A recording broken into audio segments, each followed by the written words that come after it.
up, what up? My name is Ronnie Ferreira, and I am the captain of Comment Me Bro, the first ever champions of MSS Reindeer Games.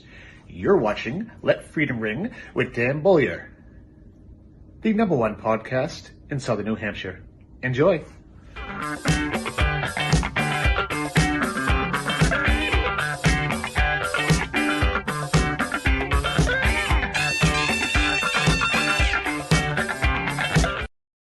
And welcome to Let Freedom Ring. I hope everybody's having a wonderful week out there. We're starting to get some warmer weather. It's been kind of cold the last couple days, but no, spring is upon us. But my guest this week, a guy I've known for a very long time, probably going back to like senior Babe Ruth days, maybe even Babe Ruth days as well.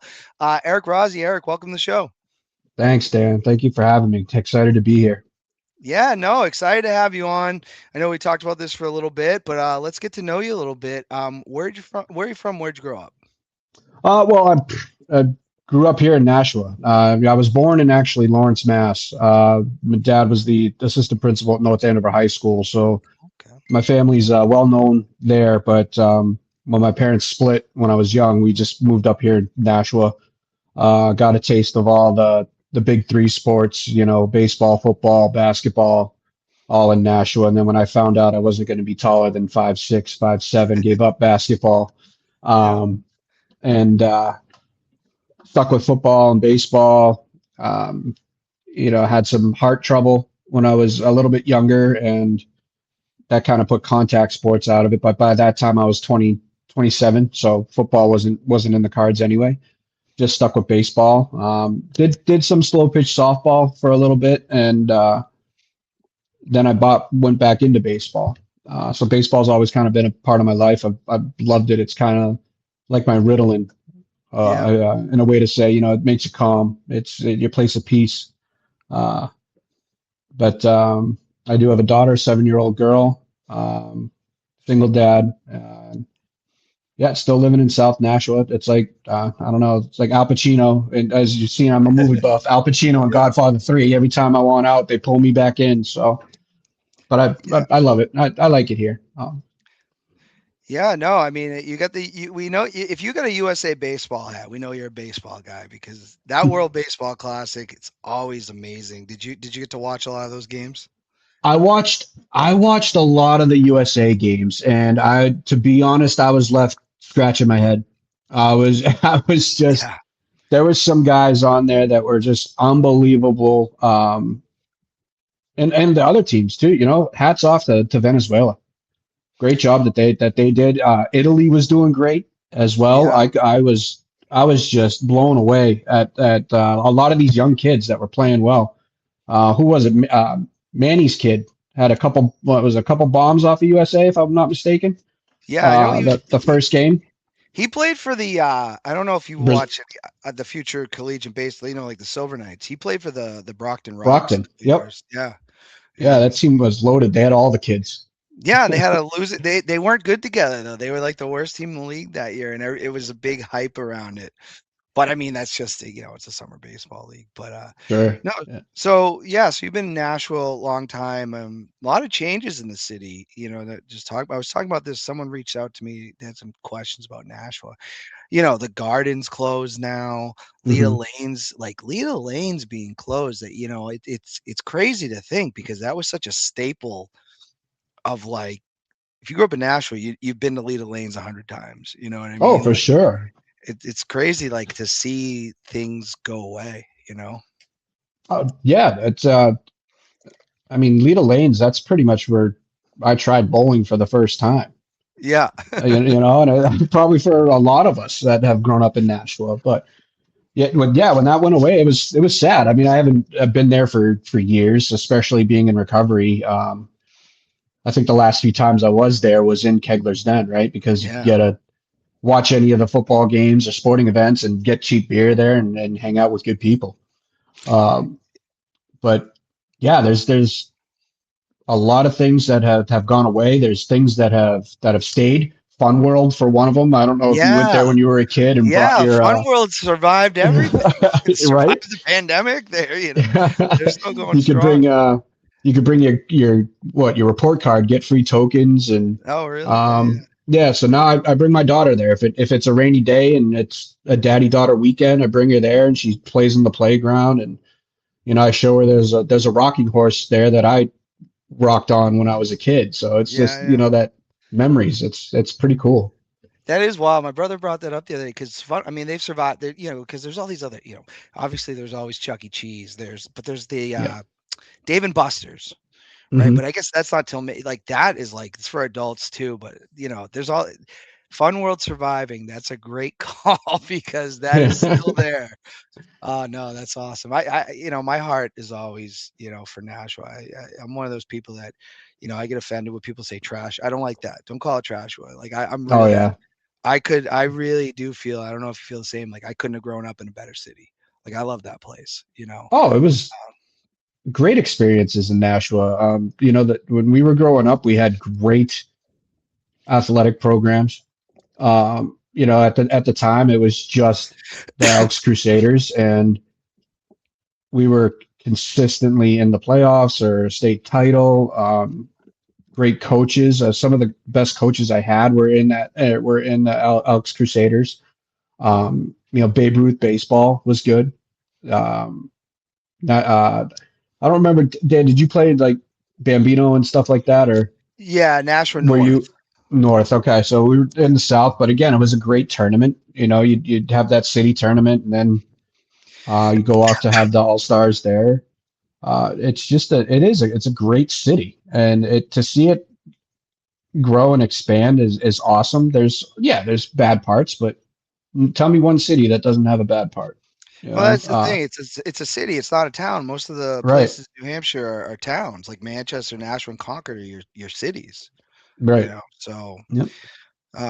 no, that's just so you played at Nashua, because they like the South, and we're not talking about the high schools, but like at Bambino, Hmm. they had I don't know what was in the water in Nashua South, like in that part of town, because I don't know what are you 2 years ahead of me or one? 'Cause I can't remember, but Well, it's tricky. I graduated in '01. I should have okay, graduated in 2000, and it okay, wasn't. It wasn't because of lack of knowledge. It was it was more because my dad thought I was a little young for yeah. my age. I just made the cutoff, so everybody that was graduating in 2000 was a little older than me. So I stayed back a year. I missed that cut too. I'm a September baby, but I remember Me the too. kids in the that they went to the Bambino World Series. Austin Wasserman, Yep. Josh Craig Nesser, Carpenter, and Craig yeah. Carp. Yep. They were it was crazy. Like they like to think like and again we did see a team in this area get to the Cooperstown final, which Hmm. those South kids did get there too. I was on the team. I wasn't a starter.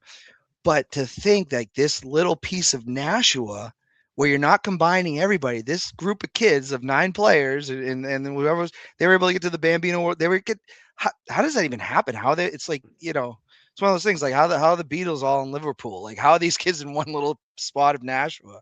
I always thought that was kind of fascinating. I don't know. Because Nashua's No, so it broken was up. yeah, it was exciting, and my cousin Dan Rosganall actually had that Yeah. experience too. He Um, played, I think he played for my dad on the Rangers. Was he a yeah, pitcher? yep, he Yeah, sure yeah, yeah. was. Yeah. Yep, he sure was. I'm actually trying very hard to get him to come play in like the Boston World Championship tournament that I do every year, which is kind of like a mini World Baseball Classic. Was And he I, that, was he playing in the Can-Am League? Am yeah, I? yeah, for Quebec Yeah. when Quebec was in there, yeah, he certainly Yes. was. Yep, He yep. played on the team with maybe it was too early because Eric Gagne was on that team at one point. I don't know if it was the same years, but yeah. I don't think so. Okay. It was brief because I think there was if I'm telling his story correctly, there were a lot of injuries. Okay. So he got in there really quick. Language barrier there, Quebec, being Yeah. mostly if not all French, and but he said it was a great experience. Get Yeah. to that's like the dream, right? Getting paid to play baseball. Yeah, So, no, that's crazy. Yeah, I do. Yeah, I recognize his name 100%, and it mhm. stuck out. Because I try to keep tabs on anybody that's gone anywhere from like this area, you know, even if it's, you know, the Canada or wherever they go. It's just it's fascinating. I love that stuff. So always good to see someone come from the hometown make it anywhere. It's really cool to see. I think a Nashville kid just got drafted to the NBA. I saw Kendall Reyes post something. I don't pay attention close to college basketball, but I'm pretty sure a Nashville kid got drafted to the NBA in the first round. I think someone's gonna watch this. If you know what I'm talking about, put it in the comments. Nice. We've talked about a few things, but we know your dad. We know you play baseball. There's 3 things that everybody should know about you. What else would you say? 3 things that everybody should know about me. I try to have humor in my life. I'm more like smartass humor. Sometimes it works, sometimes it doesn't. But I try to make people smile and laugh as much as possible. I think it's like a healthy thing that people need to do, and especially going through recovery, and you know, you might feel broken at some times, and just one little joke or one little smile can change your day. I love sports, right? I mean, I think that's one of the reasons why I'm here, is to talk to you about the sports, what I've watched and played, and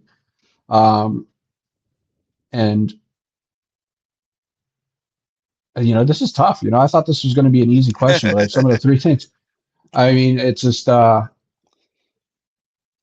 would say like the third thing was like my life kind of like totally changed, not with recovery, but this kind of led me down the path of drinking even more. Was I had heart surgery at a very young age. I mean, 27, right? Yeah. And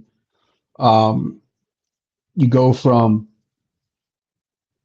holy cow, I survived heart surgery. I'm like immortal. You know, I can beat anything. You know, bring it on.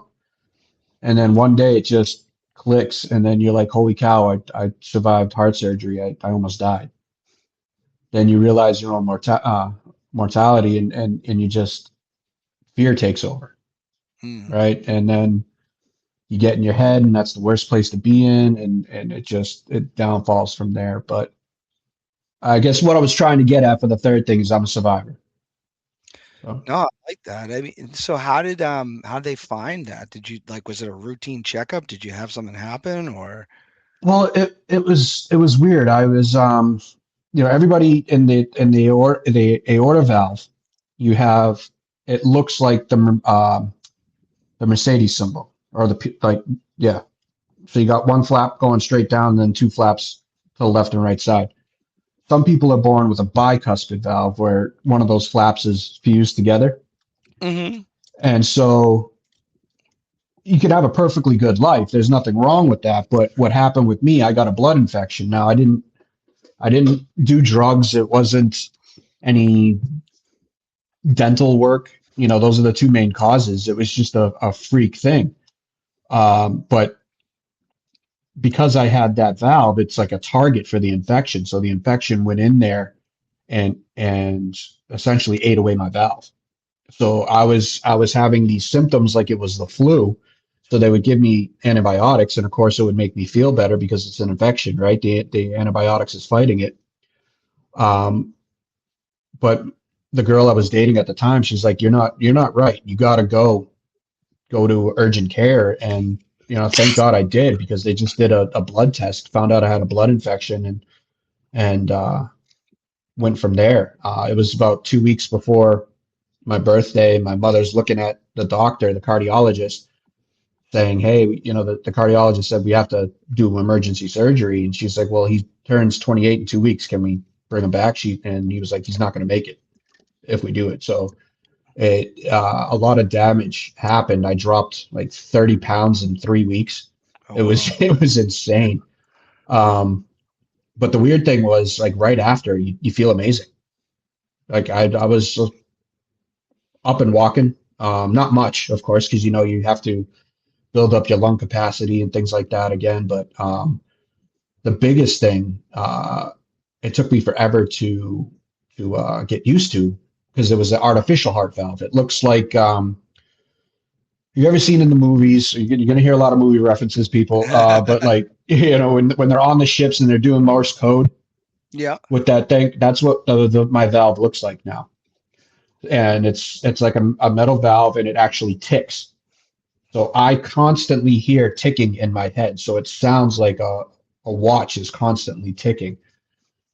So when I was sleeping in the hospital room or in my house, like the first few months, I could not sleep because all I heard was the tick, tick, tick, tick. But now it's like, okay, I hear my heart. I'm good. So Yeah. yeah. Yeah. Well, I'm glad that you went to the, because you got to say, and you'll probably vouch for this. Like a lot of times, people will avoid going to the doctor. I mean, myself included. And it's Mhm. like you don't know. I mean, our bodies are complicated, and Yeah. Well, you had that big injury to yourself that you had a lot of recovery from. I tore my rotator cuff real bad. Yeah. I got metal in my ankle. I got cadaver tissue in my shoulder. All flag football related. That's why I just play softball now. But that was, that I did troll a lot when I had that injury. That I was going to retire from. I'll never retire from softball. Everybody knows that. But Yeah.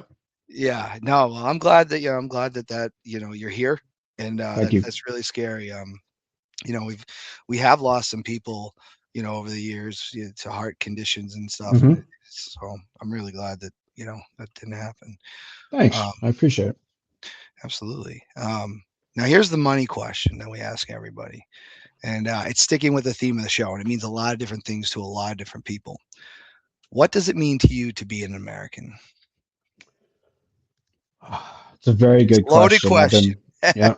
Yeah, very good question. I mean, I was looking at that when you first sent it to me earlier today. I mean, it being an American. It's live free, live free or die. Um, the American dream. A lot of we're in a country that has so much diversity, and they come here to have part of that American dream. To raise their family, to make the money to raise their family, to make a home, because a lot of the countries that they're coming from is a fraction of what they have here in America. I know there's a lot of bad things that are happening, and it seems like the news and social media like to focus on the bad things, but there are a lot of good people out there too, and there's a lot of good things that are still happening in America. And um, and the sports, the World Baseball Classic, the Olympics, Team USA going forward in hockey. Um, to see the red, white, and blue be so honored, and like having probably one of the, in my opinion, one of the best national anthems that are out there. It's a sense of pride, and this world. I keep saying World Baseball Classic because that's what the name of it, what it was, but the Boston Baseball Championship, that I get to put this hat on and I actually get to wear the red, white, and blue for a weekend, and it could be just a silly little tournament, means more to me than anything in the world, because it's like um, Herb Brooks once said, right? In Miracle, which is going to be in one of my answers of a next question, the name on the front means a hell of a lot more than the name on the back. And to wear USA, that is probably the coolest thing for me to be an American, is that I was able to at least a couple times represent the USA. No, I love that answer, and I do agree that there's a lot of, listen. There's going to be, in this world, there's always going to be issues, and I think a lot of the issues we have here is because we are allowed to have freedom of speech. We're allowed to have freedom Yeah. of thought. You're going to have people conflicts, but bringing up the diversity is really good, because what is an American? What does an American look like? Well, there's a lot of different ways that an American can look, Mm-hmm. and I think that's one of the most beautiful things about our country, is that we are all Americans, and sometimes I think we get lost in that, and I think sometimes we get lost in what's the definition of that and what's not, and that's up for debate, because we are allowed to think and say what we do. So Yeah. um, no, I think it's a great answer. I know that's a loaded one, but on Let Freedom Ring, we got to ask it. Yeah, no, absolutely. Now I want to talk about this because we hadn't seen each other probably, I don't know, it'd been a few years, probably run into each other maybe in softball or something. But Yep. You're a man in recovery like me. How did you get into recovery? Well, like I mentioned before, the heart surgery was kind of like the dam breaking in a way, where then things started, it started to leak, where you're noticing you're having a problem, but are we going to fix it? No, but it's all right. Right. It's just leaking a little bit. But I was always a weekend warrior, meaning that I would just get plastered on the weekend because I had nothing to worry about. I had no job. I was working full time Monday through Friday. Didn't have a kid. I wasn't serious in a relationship back then. So I would just get plastered. And then, like the heart thing happened, and I'm noticing, which I shouldn't have been drinking at that point anyway, because I'm on blood thinner. I'll be on blood thinner for the rest of my life. And, alcohol thins your blood anyway. So I'm like, my blood's probably like as thin as water. But I started to notice that not necessarily at that point my life was becoming unmanageable, but things were starting to get worse. The weekend warrior was starting to trickle into Monday, Tuesday, or Thursday, Friday. And then, it really started getting bad when my father passed away. My daughter was born. There was issues with her. She was in the NICU for 2-3 weeks. So a lot of things were happening. And again, it's like in here, it's the worst place to be stuck, because your head is gonna tell you things that you don't want to hear, but because it's your head, it just stays there, right? And we got home, and the day that Eliana was supposed to meet my father passed. That dam that I was talking about just broke, and that was it. And then just drinking just took over. I lied, I cheated, I stole, we all have the war stories, and you don't really, and I think that's how we relate, because we've done things that we were so maybe ashamed of at the time, because we know we're not that type of person, but it's this disease that just takes over.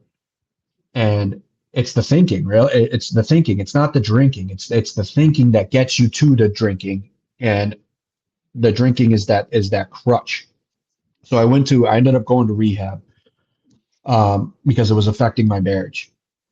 So at the time, I went up to Granite Recovery in Jaffrey, and I didn't know what the hell I was doing, and I wanted to get home. I wanted to get home to my daughter. She was going to turn 1 April 16th. And I told the case manager, I said, I don't care. I'm going home April 15th. I'll do what I need to get home. And that was all for the wrong reasons. I was doing it for my marriage. I was doing it for my kid. I should have been doing it for myself. I lasted not even a year. We were dealing with COVID at the time too, and I relapsed, and I was so ashamed of myself, and I hit it. I said, yeah, I'm still sober. I'm still, I'm still rocking it. And my ex-wife knew. She wasn't stupid, and I would get upset because like my 2-year anniversary came up and she didn't say anything, and I was like, you're not happy for me, you're not. But she knew, it's like, so then the drinking got worse again. And my friend at the time, he knew somebody at Gatehouse, and he's like, I can get you in, because I relapsed hard on Thanksgiving when the Pats played, like 3.5 years ago. So it was November 29th, 2022. And I was just like, I gotta go. I gotta go. Something's not right. I'm broken. You hear it all the time. I'm sick and tired of feeling sick and tired. And I went to Gatehouse, and this experience at Gatehouse it was different. Now I know everybody, they love it, they hate it. Everybody got a different experience, and I think it was because I had the past experience at Granite Recovery that I did better at Gatehouse, because I had a little idea of what I needed to do, and the biggest thing was that I needed to do it for myself. Um, at that time, I got divorced, lost my job, so I went through a lot, and the big thing was I didn't drink, um, and that was huge, and that was like a holy crap moment. Like those were things that I would have finished a bottle of Maker's Mark, Mm. because my marriage was over, or even losing the job, and I didn't. Going to the meetings, doing the work, that fourth step that everybody talks about. But yeah, it's been a journey. It's just that what really made me go is that I had to do it for myself. And once I realized that, and surrendered, I think a lot of people that are struggling are having a hard time surrendering and feeling like they still have control. And if you are struggling, you just gotta say, all right, and it doesn't have to be God. It doesn't have to be a religious thing, or it can be anything other than you. It could be as simple as Jobu, Yeah, like something I love that. something silly. Yeah. Um, but just to let go, and say, all right, I'm not in control anymore. And once you realize that, things start to fall into place. You almost feel like a 100-pound bag is lifted off your shoulders. And it doesn't happen overnight, right? That's why people are always going to AA and doing the work. But I'm happy of the person that I am. Do I have bad days? Yeah, we all have bad days, right? But I'm not drinking because of it. I'm waking up tired because I'm tired because I didn't have good sleep. I'm not Yeah. waking up hungover, feeling like death. Um, my play in baseball has gotten better because I was just constantly drinking in the baseball league before.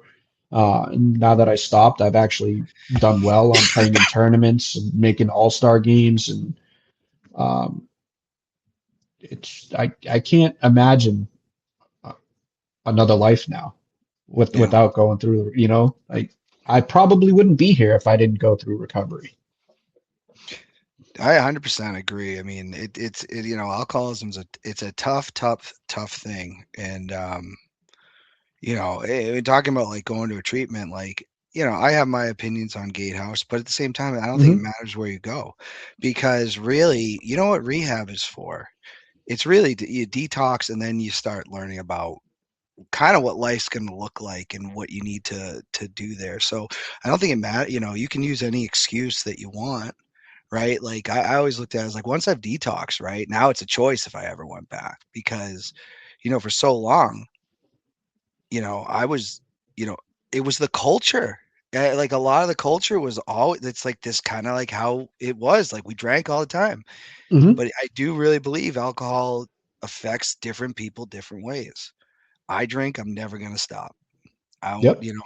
that saying, one's too many, a thousand's never enough. Like when I heard that, I went, Yep. "Oh, yeah, that's so Oh true." yeah. You know, Now, I um, don't know about. I got a question for you, and it's happened to me twice.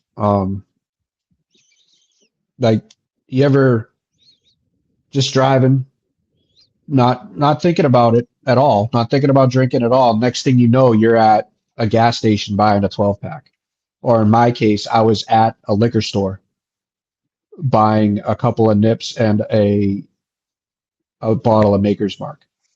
So you're not even thinking. but it's just like the way that, how am I going to explain this? But I learned this in Gatehouse where it was just like almost like a craving, but it takes over, and next thing you know, you're buying it.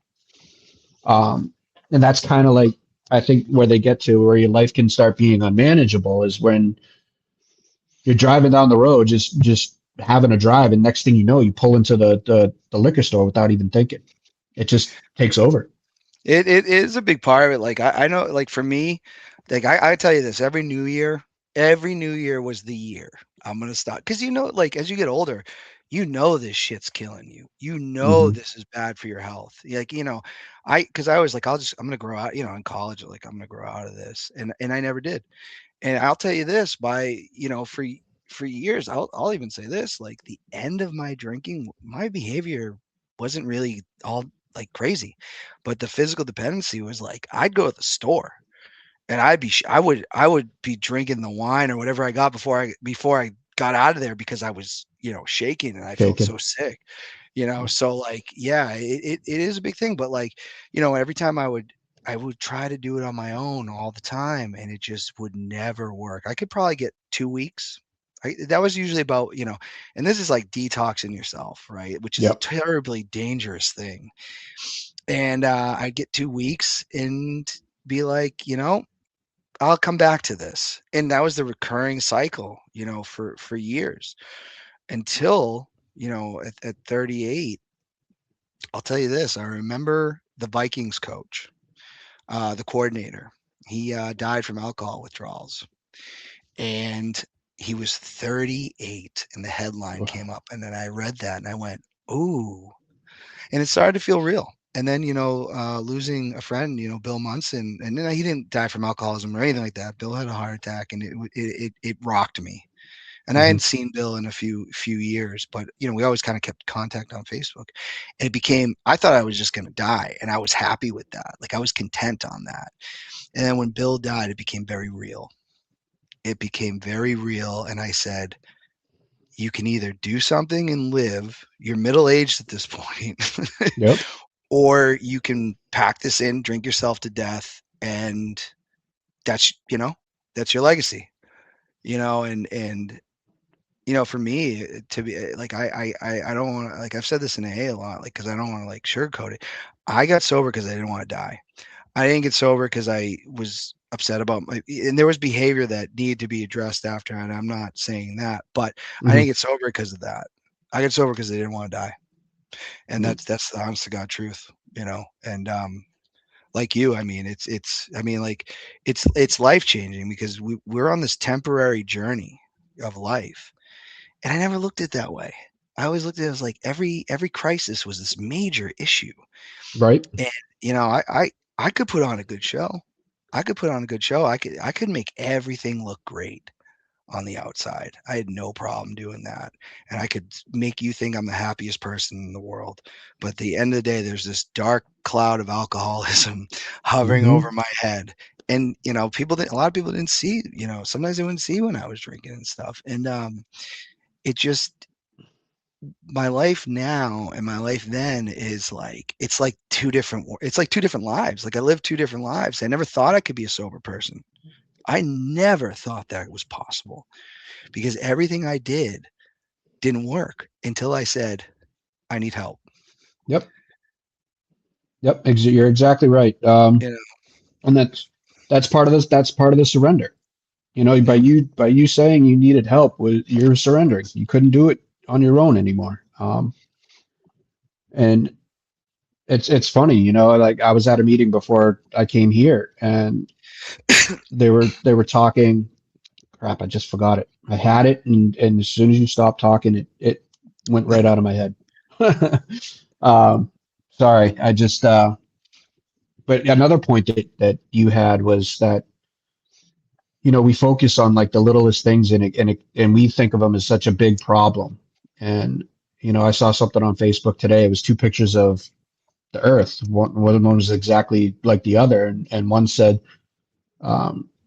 this is what happens, if you do something and then this is what happens if you don't do something, and it's the same picture. Yeah, So I've meaning the seen world, that. Yeah. the world still goes on, right? It's not, it's like, yeah, it might be a shitty thing, but it'll still go on.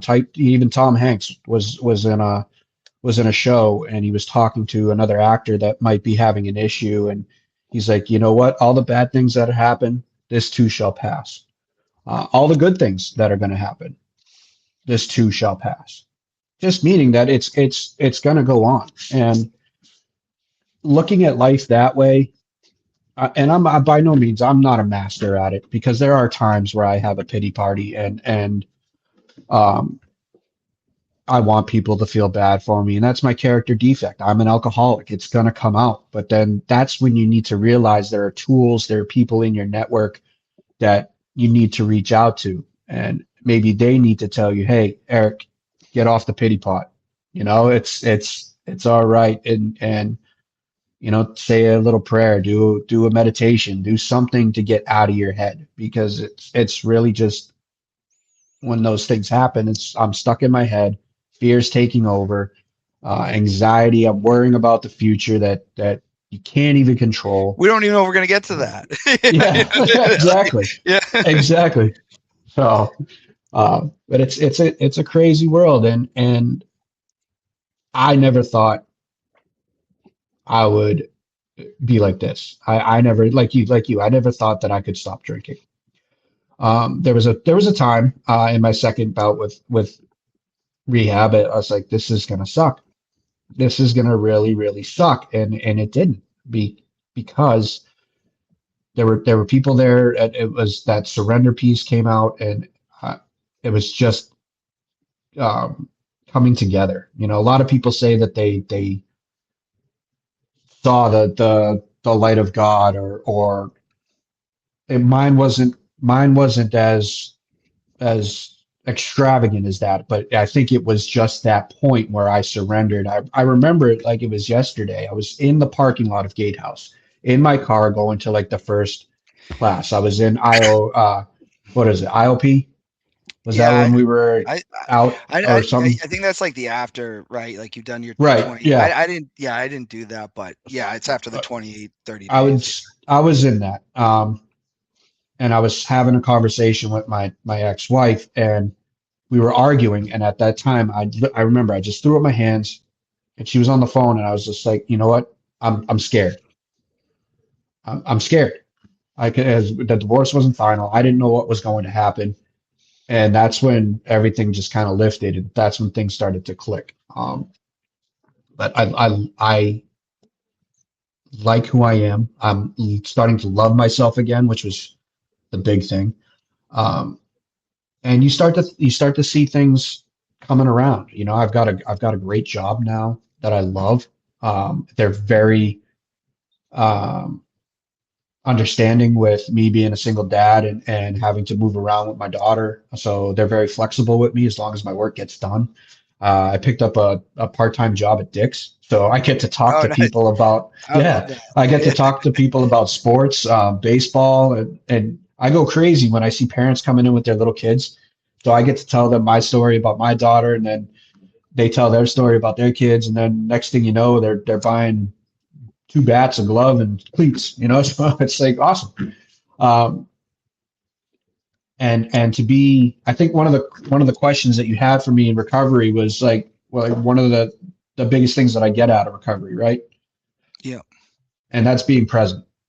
Mm-hmm. Being present for the people that I care about. I got to see my daughter do her first like softball practice. And she had a practice last night, and it's great. It's crazy how sports have gotten. I don't think we didn't have like travel teams when we were 8 years old. Not 8. Did we? I think it started when you were like 13 at AAU. Right. So she takes a couple ground balls, and she's throwing them back to the coach, and this coach was part of the travel in Hudson, and he comes up to me and says, "How old's Eliana?" I'm 7. And he's like, "Well, you should have a look into the 8U for travel. I'm like, oh my God, like he's Yeah. only 7 years old, but it was Pay us cool. It was exciting to $500, be whatever it present. is. Yeah, but it was, if I was an alcoholic, I wouldn't have been there. I would have FaceTimed her and said, hey, I was practice. Oh, that's good. Yeah. Or this weekend my grandmother passed away a few months ago, and we're actually going to be spreading her ashes this Saturday. If I was an alcoholic, I wouldn't be going to that. Right. I wouldn't, I'd be so emotionally overwhelmed and broken down and want people to feel bad for me. And I would isolate, and not even be there. I'd be hurting a lot of people. My mother, one of them, right? Because this is her mother that we're putting to rest. So just the fact that you're able to be present and remember these little things, like going for a walk, man, going for a walk in Mines Falls on a beautiful day and seeing the dogs, seeing people saying hi to you, saying hi back, and be able to enjoy that. That's what recovery is all about. It's being able to accept those little things and appreciate those little things, at least in my mind. No, I agree. I mean, listen, here's my thing too, is like, and I've said this in many meetings, it's like, we're on this temporary journey, right? And guess what? Good stuff is going to happen to you and bad shit's going to happen to you. Like that's a human experience, right? And it's like, we get caught up, like in 50, 100 years, no one's going to even know who the hell I was. And I'm worried about, this Cadillac problem in my life, and it's fascinating that, because I've noticed the mind changing in me. It takes, like, I'm not perfect either, because I believe in progress, not perfection. I think I heard that very early on. But you start to make these.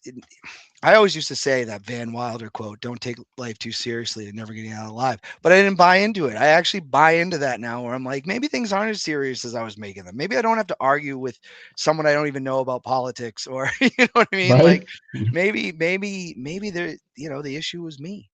And I will say, like, when I first got sober and I was in treatment, saying I'm never going to have any fun again. I'm not going to be able to play softball.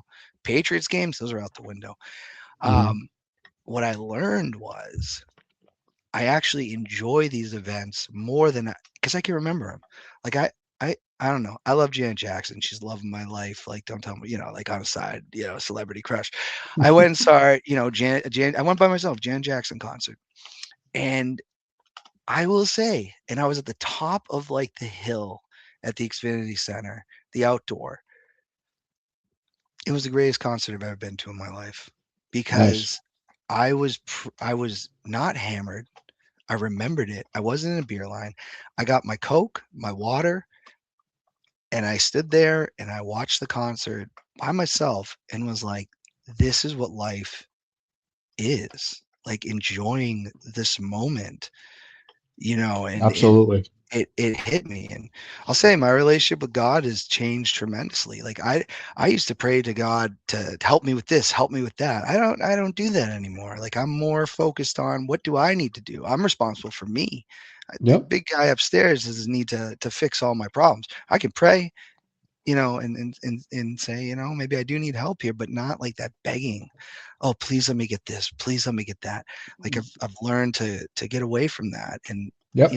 and it's an incredible life. And what would you say to someone if they were out there struggling? I think the biggest thing is that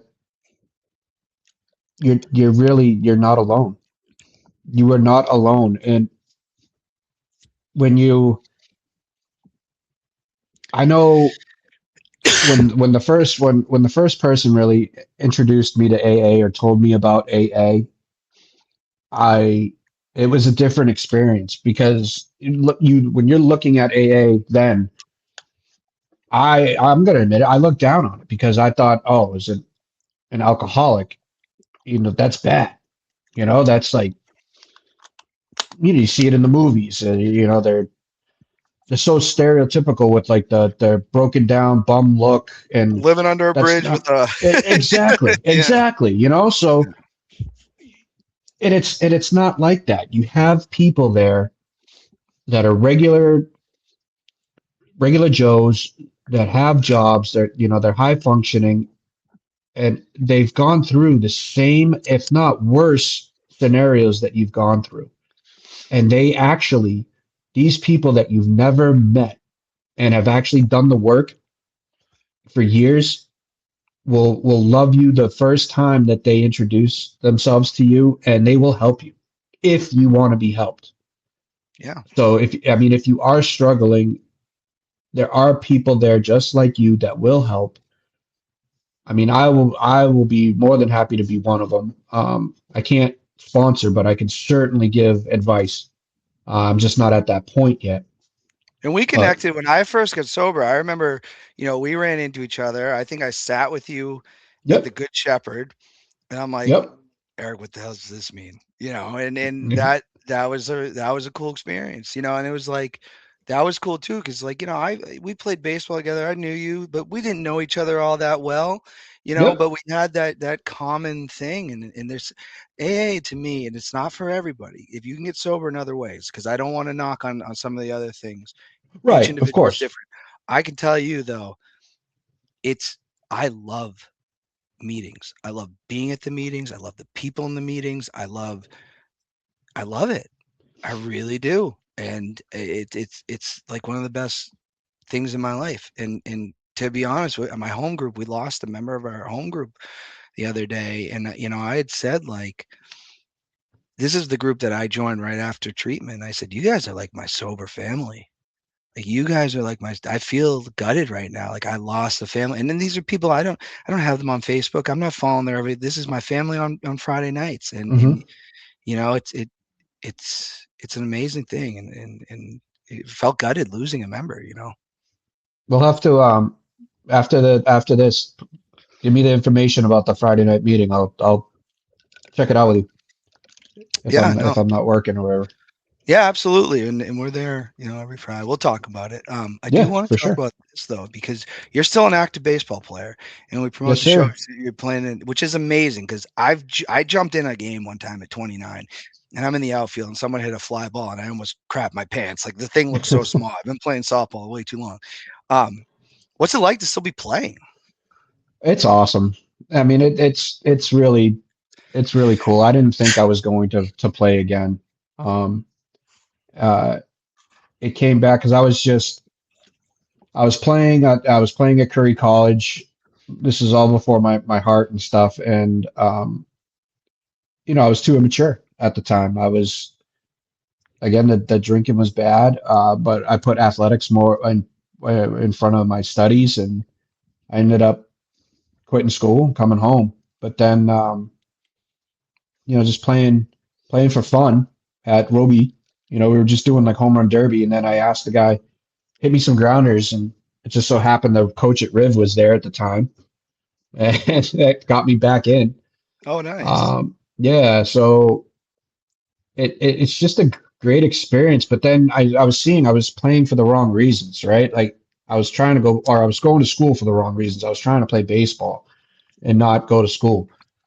So I stopped, and then my buddy I actually played with at Hesser created a team in the Granite State Baseball League, and it was been around for a little bit, and he got me back in. Now I was rusty. I was very rusty, but things started coming around, and of course I was drinking, so my potential I wasn't getting as good as I could have been, but it was fun. We won the title in 2014, and then he left, and I met the coach that I'm with now, and I went from the Granite State Baseball League, and I started got older now, so now it was the Yeah. 38, and it just recently became the 35, and it's awesome. I mean, we got at least one ex major leaguer that pitches, and we're probably going to see him Sunday. But he's awesome, one of the nicest guys in the league.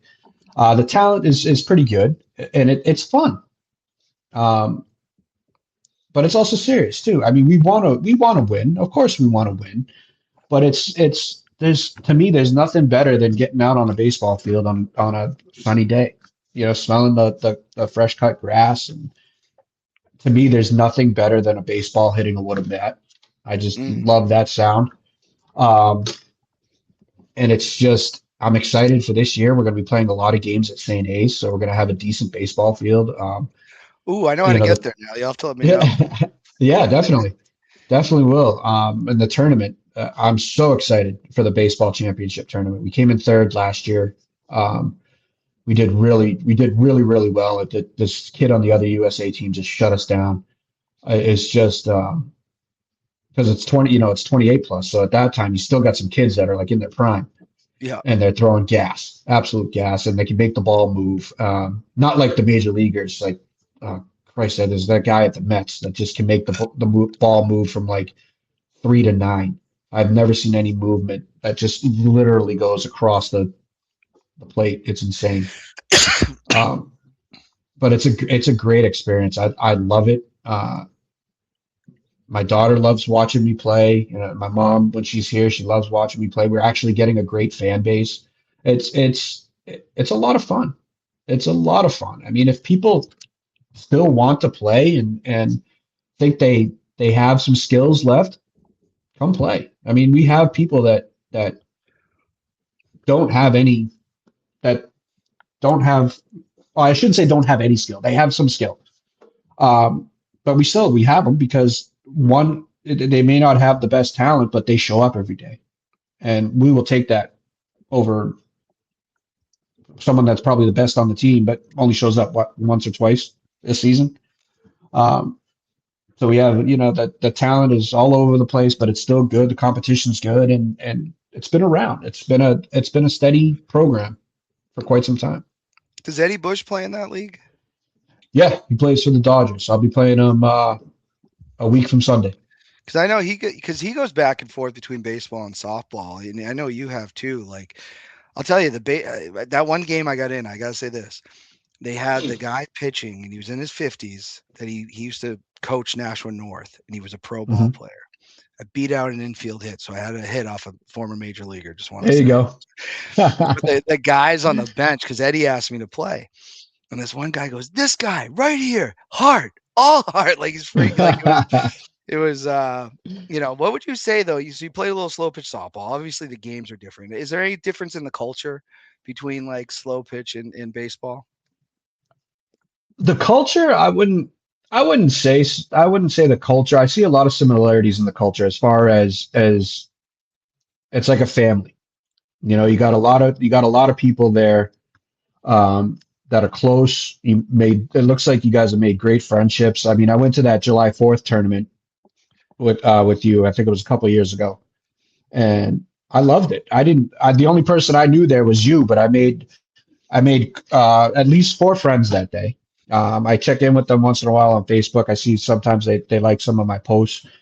But the biggest thing that I had trouble with was that ball, that big ball. So it just looks like a beach ball to me. And it's a lot slower speed. So my head just goes like this, and I'm thinking I'm going to crush it, and it probably goes 36 inches in front of me. or what was it? Schultz, he knew exactly where I was going to hit it during that tournament. So I thought I had it. I thought I was going to be in the gap, and he just caught it like it was a routine. It was a routine fly for him.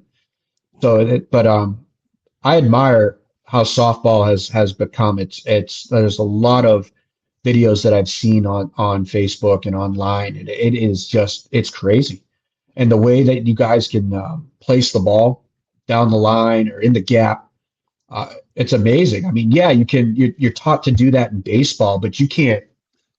I mean, I think you know what I'm trying to say. It's like you can't. Like I'm this pitch, I'm going to put it right between first and second.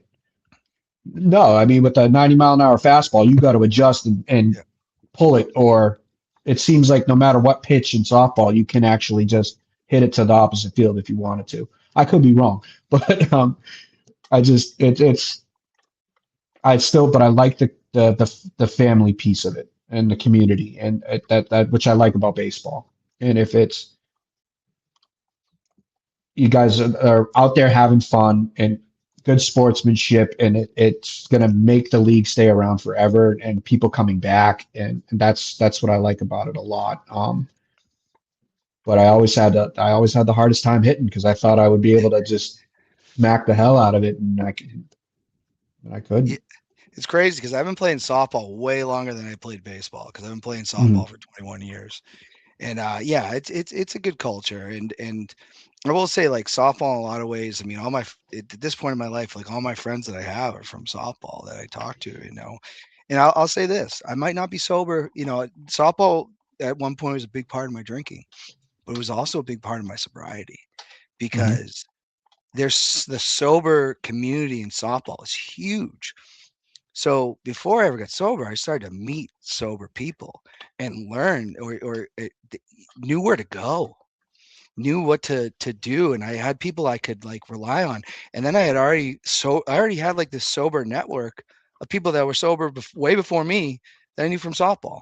It's an incredible community. It really is. I want to ask this though. This is a big question because we talked about you're a movie guy. Mm-hmm. Do you have a top 7? Ooh, top 7, huh? Or Not the top top 5 if this, 5 or top 10. yeah. Well, I mentioned it earlier in the show, Miracle, Okay. which was I need awesome. to see it. I need to see it. I feel bad. I've What? never seen that. Yeah. You've I'm never not a seen hockey. Miracle? I'm such an anti-hockey guy that I've just never. I mean, I haven't been into hockey either, but I mean, the 1980 U.S. hockey team was like probably Yeah, one of the biggest upsets in absolutely. sports history. But there was a fan that was asking a lot of question, or not a lot of questions, a question that he liked movies on real Oh, Pat or Conley. real, yes. Yeah. So there's I like Miracle. There's The Express. It was the gentleman from Syracuse who's actually going to be better than Jim Brown, but he never made the pros. I think is it Ernie Banks? Might be. Well, no, he was. He passed away from leukemia. I'm not sure. I haven't seen it. But I know the movie was The Express. I really liked that as well.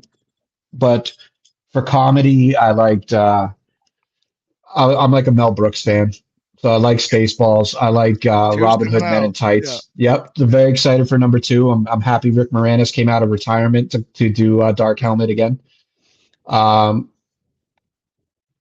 Another fan was asking Rocky or Godfather, and that is a tough Kendall, yeah. question. I have to like them both.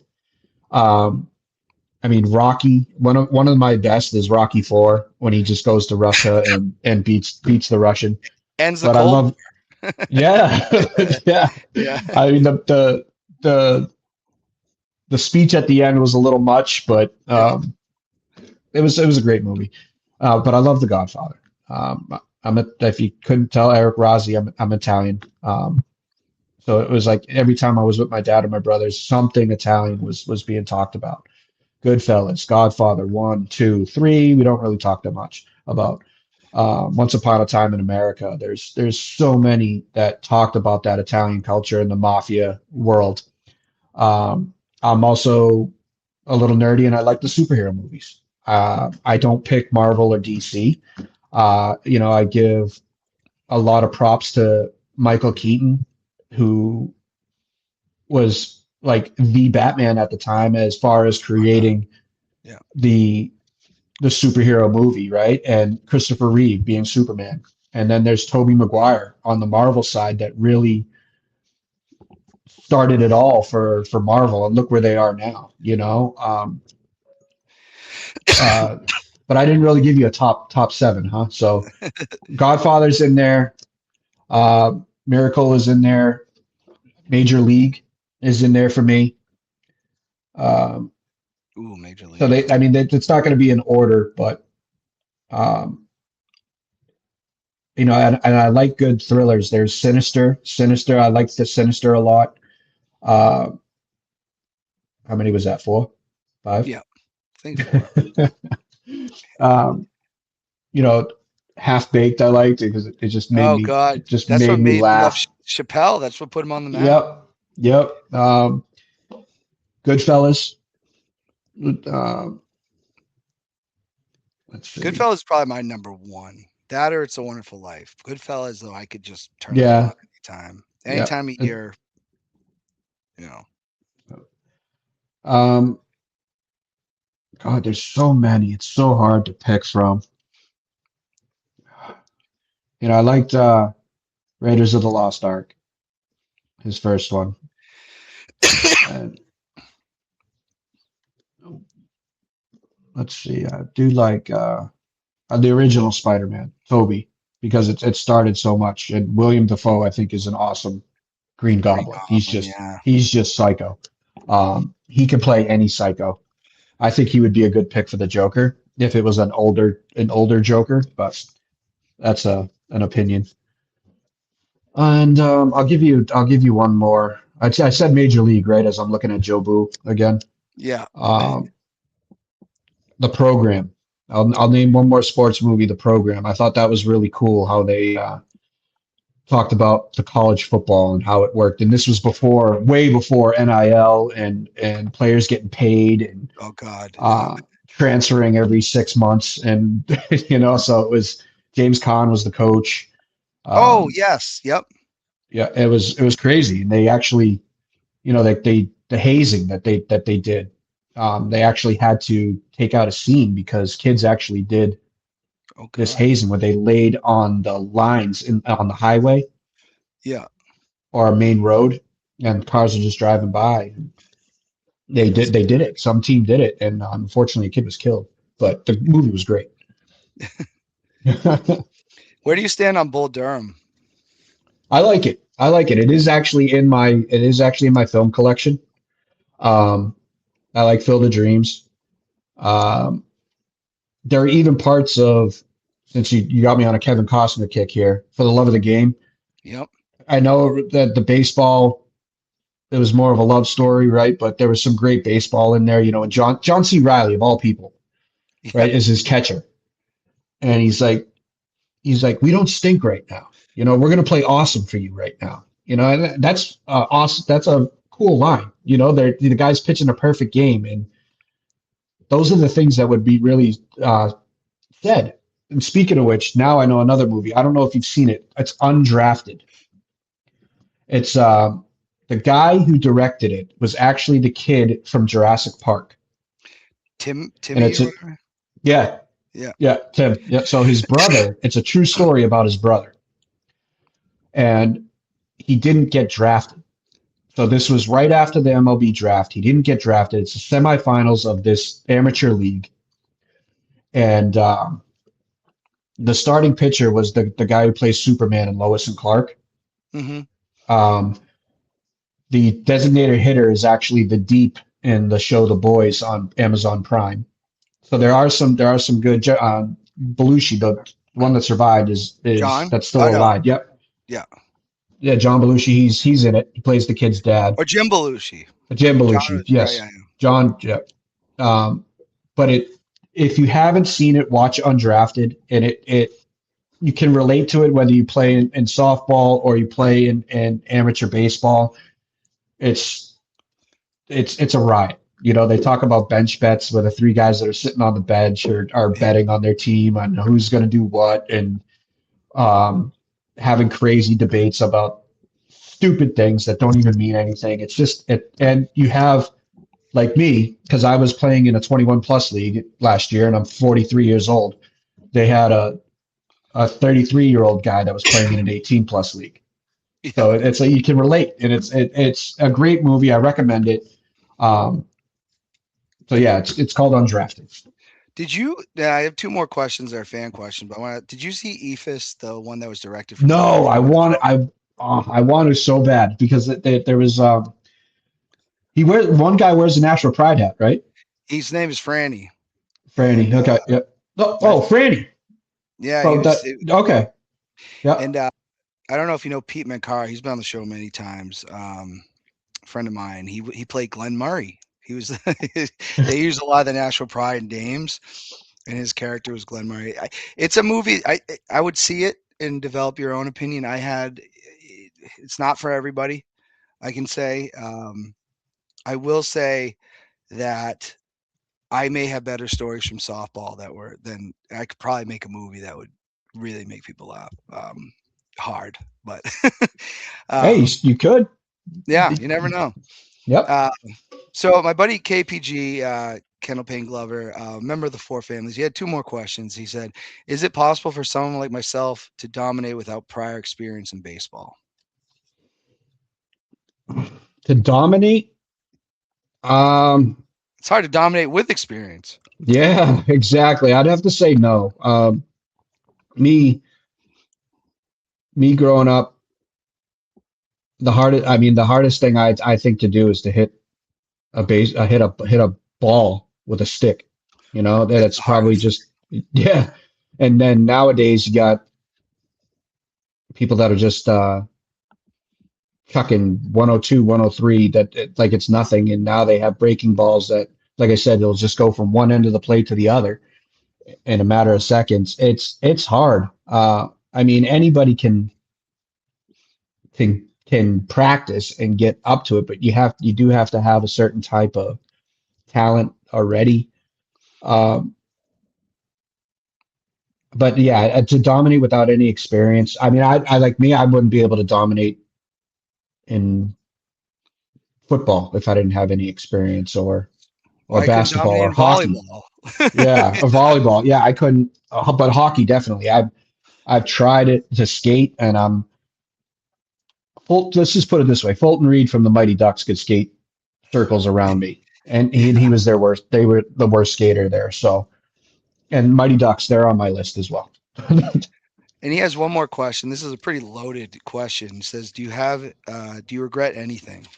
No, it was a great question. I mean, I think we all think our what ifs, right? What if I did this? What if I did that? Um, but I look at it like thing, or if I wanted to change anything. Can you still hear me? Something just happened Yeah, in my head. I Okay. can hear you. Um, if I, if I wanted anything to change, I wouldn't be the person that I am today. I wouldn't have my daughter. I wouldn't experienced all these things that I experienced going through recovery and being the person that I am today. So there are a lot of things that are out there that I did that sucked and I'm not proud of, but I don't regret it because it helped me become the person that I am today. And I part of the recovery piece is admitting those wrongs and making the amends to those people. And there's going to be people that are just going to tell me to F off, and that's fine. They can do that, but it makes me feel better.